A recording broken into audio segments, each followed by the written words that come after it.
Hi everyone, welcome to the Knitting Turnpike.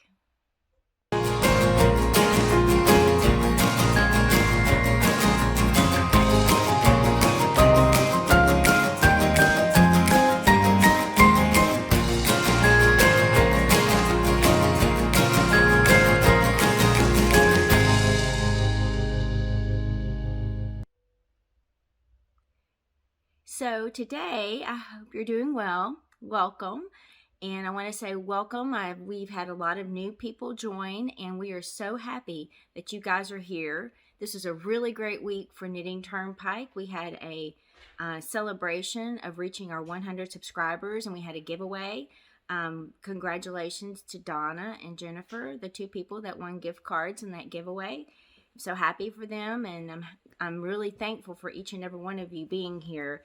You know, we're doing really well, and I would just like to ask you guys to continue helping me to grow this channel. Please like, share, and subscribe. Do all that wonderful YouTube stuff, and help us to, share this community and help it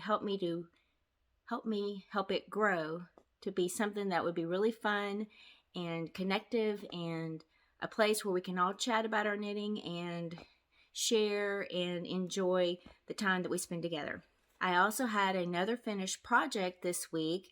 I finished the first part of the Hiberknitalong 2020. I finished the Stephen West shawl, the Winter Lights Shawl, and I'll link that video here. I know you guys saw me go through the whole process because I did a video for each section. For the Hiberknitalong, there is another shawl. He gave us two shawls in that Hiberknitalong, which was a surprise. The second shawl is called the Woven Chevrons Shawl. And you know me, I'm not one to back away from a challenge, so I have cast this project on. I gave a little bit of a teaser in the giveaway video, but I wanted to show you guys what I've done so far with the woven chevrons. And you guys also know that I did a false start where I picked a bunch of colors, I cast on, my color choices were horrible. So I ripped it apart and I started again. And this is what I've gotten so far with my woven chevrons shawl. Oh, I can't pull. Hold on one second. Let me pull this over here so I can show you this. This is it in all of its glory. And yeah, it looks a little weird, doesn't it? Basically, you start with this section here. You start with an I-cord cast on, and you can use my tip for doing an I-cord cast on. I'll link the video here, and you get to do this all throughout the shawl because, as I'll explain here in a second, so watch that video because I think it'll really save you some time. But basically, you have three colors that you're alternating. You have your first color, your second color, your third color. This is just that chevron border of the slip stravaganza that you're just doing over and over again, and it's creating this beautiful chevron-y triangular shawl. I'll put a picture of the finished shawl here so you guys can see what we're going towards. But basically, you have you do the I-cord cast on, your first color, your second color, your third color, then you go back and do your first color, and there is the main color also interspersed in between all these colors. You see that blue color? That's my main color. And you can see, then you do your color 1, 2, and 3 again. And then, after you do that 6 times, guess what? Here the fun begins. You get to do an I-cord cast on again, and then, it's this part right here, then you're knitting 2 sections where you do color 1, color 2, color 3, color 1, color 2, color 3. And you do that for 6 rows. And you get this bigger section. And then, after you do that, you get to do an I-cord cast on again and cast on another section that's going to go for 6 rows. And you get to do this for 9 times. So you're going to have 9 of these sections, and it just gets bigger and bigger because each time you cast on, the rows are getting longer and longer to knit. And see how much bigger this row is getting here when I got to the 3rd section. I think right now I'm at 111 stitches, if my memory serves me right. And it just gets bigger and bigger, and then you'll end up having this gorgeous chevron-y border in a triangular shape. I have seen on in Ravelry where one person decided they didn't want to make a big shawl of this, so they made like 3 sections of this and just made it a scarf. And I mean, you can, this is an easily adaptable knit. You can do with it whatever you want to do with it. You know, you can stop at 3, stop at 4, stop at 5, whatever, you know. If you're getting tired of doing it, stop at 5. Make it a smaller type of a wrap. I think I'm going to try to do all 9 just because I'm kind of crazy like that. But anyway, I love it. I'm enjoying it. This was the one I really wanted to knit when I first saw the 2 shawls presented. So, and I enjoyed that chevron border of the Slipstravaganza. But I just think it's looking really beautiful. Turn it this way so you can see it. You can also see, again, the back has these floats, like, you know, where you're slipping the stitches for the color work. And, you know, you just don't want to knit them too loose or too tight because you're going to be blocking. But it does turn out neat. There are, with this shawl, I'm about to forget, you do have all these color changes. So like you knit 6 rows and then you have a color change. And then you have your main color, which you're just carrying up along the side. And then you knit 6 rows with the next color, and then you have the main color, then you do another color change. So you are having to weave in the ends as you go along. I have a video myself that I did, but then Stephen West also has his Woven Steven method. I'll put a link below. That one is the one I'm using. It's a little bit easier than the method I did, so I'll link his video. I'm all about saving some time. And, you know, as you weave the ends as you go along, you don't have to do that at the end. And then you end up with, like, here's where I wove the ends in. And I just have this one little blip here I need to clip. And, you know, my ends are already woven. And it, you know, also keeps it nice and neat while you're knitting. You're not trying to manipulate all those ends as you're getting to the end where you started. So, anyway, this is as far as I've gotten. I'm starting section 3. And so we'll see in the next video where I am. And I think I meant to explain this a little bit better. I think this year I'm going to do more blog videos like this style. I'm still going to dive into what I'm working on. That's going to be the focus of my channel here. But I think you know, I'm going to dive into the projects I'm working on. But as I go along, if I, you know, have a quick tip or a tutorial, I will stop and make a video for you guys and just kind of, you know, because if you guys are knitting this with me, I would love for you guys to see what I'm doing to make this easier, or, you know, just see how I'm doing it and try to, and then maybe ask you guys what you're doing, you know, get that interaction with you guys, because that's very important to me, is getting to know you guys on a personal level, getting to know what you're working on, and just having that connection. About fiber, knitting, and crochet. And I am going to do some crochet this year. I know I haven't done any. I have some crochet projects I can share, and I also have a couple of crochet projects I do want to work on this year. The next project I'm working on is another Stephen West. He released this in between the Slipstravaganza and the Hiberknitalong. It's called the Painting Waves Shawl. There's also a cowl version of this as well. It's called the Painting Waves Cowl. And I'll put all these projects in the description below where you can easily find how to access the patterns in Ravelry. And this shawl, you need 700 yards of a main color, and then you need 8 mini skeins. You need like 80 to 90 grams of your 8 colors.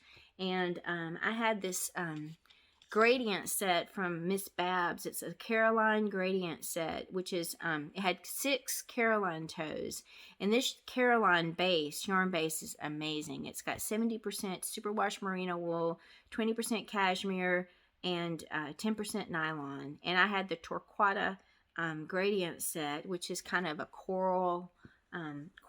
I'll put a picture here of what it looks like, and I'll show you some of these skeins. And I added, since that was only 6, I added 3 other colors, and I pulled one of the colors out. I decided not to go with the black. I mean, I might change my mind and do that, but my main color is this gray, and it's called Oyster. And I've got a lot of bags over here because I've got each one in its own bag. If I can find the gray. Here we go. If it would have been a snake, it would have been. Alright, this is what the oyster colorway looks like on the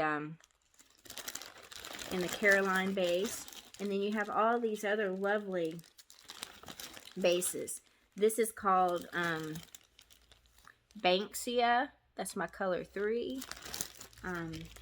I love this one. I'm not really showing you guys these in the order. I'm just showing you what I can grab easily. That's called Spotted Flowers. That's a new colorway for her. This one is called Billy Banks. And here's the black. I'm not sure I'm going to use yet. That's Kennedia. And then here's Kinsey Blossom. But you can see it's got kind of all these corals. It goes from a light pink to a coral, and then it's got some pops of pink in there. And then I also added this one myself to bring some of the pinks in. I added this one, which is called Cat's Meow. Love that name. And here's another colorway. But you can see in the picture, there's a bunch of them. And what I'm showing you right now is that I ordered them. I was trying to figure out how to put these in order.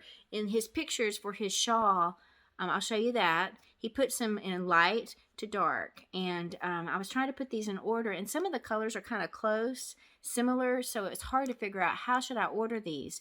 And I want to show you a tip. This is how I ordered them originally. And then I took a picture and I changed it to black and white. And when I did that, you can see there's a skein that's